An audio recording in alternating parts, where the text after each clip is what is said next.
There are calls for authorities to shut down a Brisbane tyre recycling operation over fears hundreds of thousands of stockpiled tyres pose a massive fire risk. The fire department and state authorities are investigating the sites involved, but the minister responsible has told the ABC that changes to the law by the former government mean the operator no longer needs to be licensed. Mark Willesee has this exclusive report. They're stacked, shredded and stuffed into every conceivable space. This is the Rocklea site run by recycling company Tyremill. This is its other operation at Kingston. Industry insiders say there are nearly 1 million tyres stuffed into these blocks. They warn it's a disaster waiting to happen. If that stockpile at Grindle Road goes up in smoke, I think you'd have to ask the fire service, but it would take days, if not weeks, to put out. It's a significant oil fire potential.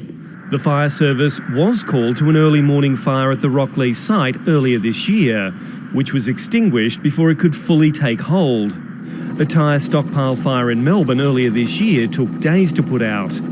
The two tyre mill sites are operated by this man, Tony DiCarlo, who's accused of undercutting other recyclers. How would you describe Mr DiCarlo as an operator? A rogue. We think he's been in total contravention of the fire regulations in Queensland and have been calling on the fire authorities to do something about this site, and unfortunately they haven't. Tony DiCarlo refused to talk to the ABC. An internal state government investigation report obtained by the ABC warned the Rocklea site fire likely caused serious or material environmental harm. It also reveals that more than 80 shipping containers full of old tyres were dumped at Brisbane Port by one of Tony DiCarlo's companies that's now in liquidation. 86 shipping containers at 20 tonnes. There's another 1,600 tonne of tyres that someone has to pay to get rid of. The fire service refused to comment when we asked about Tyremill's operations. The Queensland Environment Minister Stephen Miles says the former Newman government, in its war against so-called green tape, scrapped the law requiring operators to have an environmental permit to create these tyre stockpiles.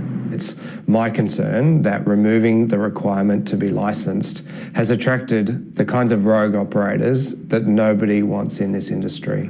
The minister says the waste recycling industry wants licensing brought back in.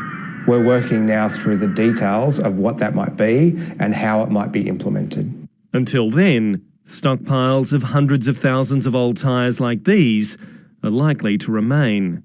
Mark Willesee, ABC News, Brisbane.